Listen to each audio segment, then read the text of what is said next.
Hey guys, welcome back to another video, and today I'm going to be talking about your end game equips. I know most of you probably already know a majority of your items and what your end game gear should look like in terms of like the actual item. So today I'm gonna go over alternatives and special alternatives depending on your class that I personally like preference over other options. So right now I'm just gonna go over the standard, and I'm gonna do that by showing off my, maybe, I don't know, by showing off my equips. So for reboot at least, your three totems right here are gonna be the dark grin totems or the dark totems from the event. If you can't get those because those are on an event by event basis, you're gonna want to get the Shanghai totems, which you get by hunting etc. drops, which I do not currently have, but that's how you get them. And then you talk to a guy in the middle of the town, and he'll pretty much just take the etc. item and give you the totem. As for your rings, as far as I know in Reboot, your endgame rings are gonna be, you actually have five of them. So your first one's gonna be your superior Gollux, your reinforced Gollux, your solid Gollux, your Meister Ring, and maybe your Kana's treasure. I say that because these are the 5 rings in Maplestory Reboot that can be 22 starred. Of course, if you're playing regular server, you'd opt to use the Breath of Divinity over your solid Gollux ring, and everything else would also be 22 star because you have replacements in regular Maplestory. But I'm just gonna talk about Reboot, and if you guys want a regular server one, I can make a separate video highlighting the best in-slot items for regular server. But yeah, you have 5 choices for the ring because typically what most people do is that they roulette um, 3 of their rings. So what you can do, have a superior Gollux ring that you transpose from a Meister Ring over so that you can get a 21 star superior Gollux ring, and that is considered your second best ring. Next is going to be your Meister Ring, which you can 22 star easily because you can replace them by getting primal essences and crafting more Meister Rings. And now for your last 3 rings, the stat differences between these rings, as you can see, is not a lot. Obviously, Reinforced has 1 attack and 2 all stat, or 3 all stat and 4 attack better than the Solid and Kana's treasure.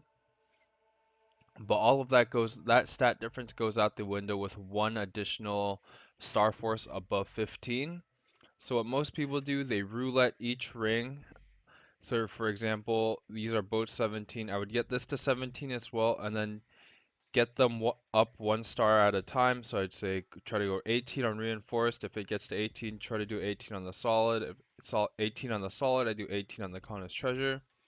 And I just keep rouletting until one of them booms.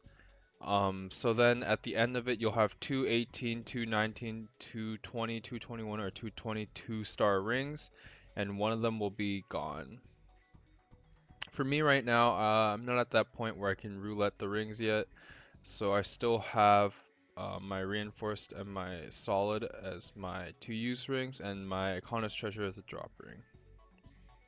For pendants, this one's pretty obvious. You want to go with the superior engraved Gollux pendant for most classes.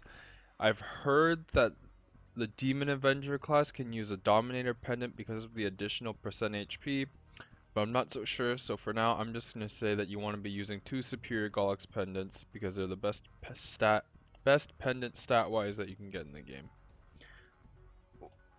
generally. There's no need to explain it. You use it for a set effect with 2 pendant, 1 ring, and 1 belt. And I'll get over the earring in a second. Your armor set actually has some variants. Actually not really. But your best in slot is probably or likely going to be the Absolab and CRA set. So what most people do is they'll have 5 set Absolab and then 3 set Chaos Root Abyss, and that includes the helmet, top, pants for the CRA set, and the weapon and 4 Absolab armors for the Absolab set. In most cases, people will replace their Absolab weapon with an Arcane Umbra weapon, and if that's the case, you want to remove your CRA hat and replace it with an Absolab hat. That way you can maintain the 30% boss monster damage bonus for having 5 items set, and you can also have the strongest weapon in the game, besides Genesis. Continuing the belt part of the Golux set, this is best in slot because you could easily 22 star this, and when I say easily, I mean getting replacements for the belt and then 22 starring is much easier than farming Tyrant coins and trading them in for a Tyrant belt and then trying to enhance that belt to 12 stars. Enhancing superior items, like a literal superior item, seen by this Tyrant Cape, that superior tag increases the cost to enhance it a lot fold. I think that's like tenfold, but they're all generally about 55 mil per attempt, and they of course go up as you succeed. So most people opt out of the Tyrant route now because you can still achieve 4-set Golux while maintaining higher stats by using a um, superior Golux rather than Tyrant, and it's also much more cost effective. Next, for your face and eye accessory, you're going to go with the Sweetwater set, even though there's not really a set to them. You want to use the Sweetwater Tattoo because it is one of the few face accessories that are um, high leveled and can be potentialed and star forced to 22 star. I think it's actually probably the only one, um, minus the pink bean mark. I think, I don't know, I might be wrong. Just forget what I said. You want to use Sweetwater Tattoo because you can easily 22 star. It has the highest tier potential currently in the game. And the only downside to using a Sweetwater Tattoo is that its flame is very bad compared to boss drops.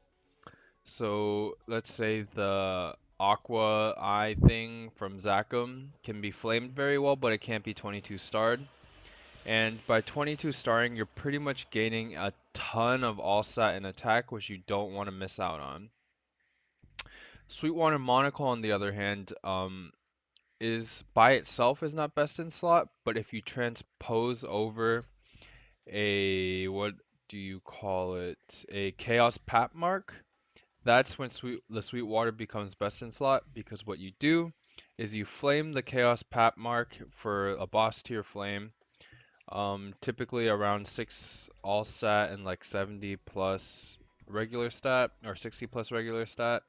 And then you talk to the guy in Commercy to transpose it onto your Sweetwater Monocle, and then what happens is that your Sweetwater Monocle maintains the flame from the Chaos Pap Mark, but now can be easily 22 starred as well, so it pretty much acts like a regular um, boss drop item. And I say that because KMS doesn't have Sweetwater items, they don't have Commercy Island, which nor do they have Golux, which is why the flames on these items are so bad, because they don't technically exist in KMS. Next, for the earring, and this is pretty much the more controversial part. A lot of people will go with Superior Golux for a long time, just because it helps complete the 4-set in Golux, and you can also transfer over, I believe Meister Earring or Shaman Earrings that drop from uh, the Twilight Purion to get this to 21 stars, and you also get the Superior Golux set. But a lot of players are opting out of that option now because of, again, as I just said, it's a Golux item which doesn't exist in KMS, meaning that the flame on this item is going to be very bad. Now, the replacement for this is actually the Sweetwater Earrings, which also doesn't exist in KMS, but in this case, just like the Sweetwater Monocle, there's a transposable item for the Sweetwater Earrings so that you can get a flame that I have here, which is 6 all stat and 76 strength. And the item you want to use for that is the Meister Earring, which you get from getting 10 confusion fragments 10 of these in other etc. crafting drops. And once you do, you craft it, flame it, and then get it to legendary 16 star and transpose it. So that actually makes Sweetwater the best in slot because now you can get a boss tier flame on an item that can have a higher potential than superior Golics. And now for the two that I actually don't have, the Emblem and um, the secondary. The best in slot emblem, I believe, is the Maplefest emblem, but you can only get that by going to Maplefest. So I typically just ignore uh, whatever goes here. If you have an emblem, chances and it's level 100, chances are you could use that fine. You're really only missing out on a couple attack and a couple stat. And I think another alternative is the honor roll emblem that comes from Sengoku High, which I also don't think exists anymore because I don't think Nexon plans to give us back Sengoku High, which really sucks, which because the best in slot badge is also from Sengoku, and you get it by doing X amount of runs, collecting the drops, and then trading them in for a potable badge. Currently, the only obtainable badge in the game that's worth using is from Magnus, and is not potentialable, but it does have a boss accessory set bonus. But chances are the only other boss accessory item you're going to be using is the pink Holy Cup that drops from Pink Bean, which is not enough to get you the 3 item set, which is 10 all stat, 5% max HP MP, and 5 attack. Thus, it doesn't really matter about the set because you'll likely never be able to get um, a decent enough stat boost to make it comparable to the Sengoku High badge. So yeah, the medal, it's very interesting. I actually don't know what the best in slot medal is for reboot. I'm using Maple World Savior, but I'm sure there's other medals that are better. Um, I could do research, but I don't think it matters because again, it's just a couple attack and a couple stat that will obviously have an effect on your damage, but not enough to make it me like care significantly just because um you could use that time doing something else to improve your final damage more. Like for example, if you're gonna get a medal that's 2 attack and 5 stat better than your current medal, but you spend 5 hours doing it, what if you had spent that 5 hours farming mesos, you could have used that mesos to improve your damage much more. Of course, once you get into the end game, late game, when upgrading your items is hard, that's probably when you should go look towards improving these like small nitty gritty things like the plus 2 or 3 attack, plus 4 or 5 stat. And that's why I opted to use the Maple Treasure secondary instead of the Princess No. So back then, when I first started this character, the Princess No secondary was actually much harder to obtain. For those of you who don't know, you pretty much got a box every time you ran it, and you could get 3 of each box. And each box has a random RNG item, kind of like Gachapon.